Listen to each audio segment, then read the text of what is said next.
nè. Là ơn đây.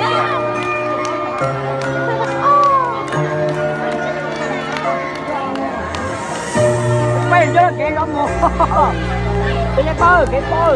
Ôi trời. Chị ra tay là cái gì vậy trời. Chị ra tay là cái gì vậy chị hả? Chị lo đấy. Sao đấy được không? Chị khâu đây, khâu hả? Ôi trời ơi. Anh thắm bỏng nha. Đây,ไปแชร์กามให้ทั้งฉันมา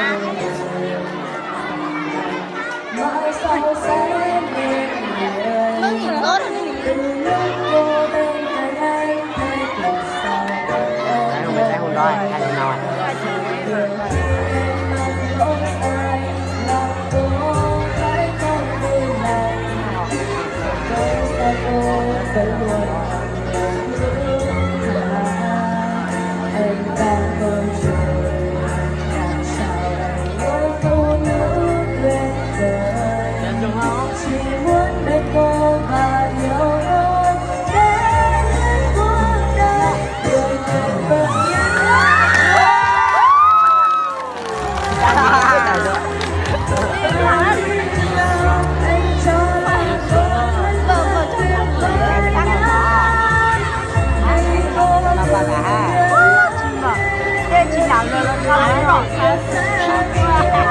Mơ cái măng quay nha. Chị ơi chị nhé không đắt rồi.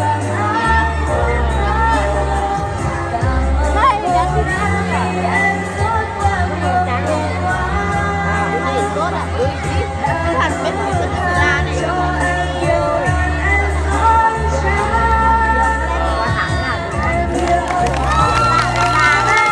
Wow, có gì rồi? Nó chỉ đá hơi tí đấy.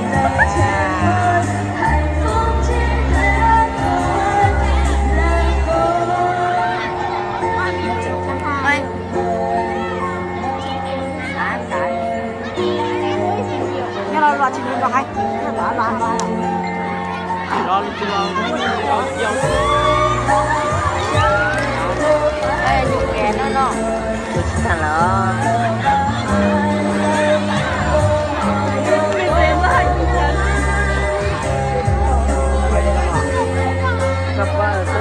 là chơi lần trai.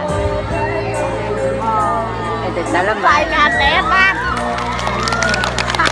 Ôi nhiều quá.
Cuma lupa ya.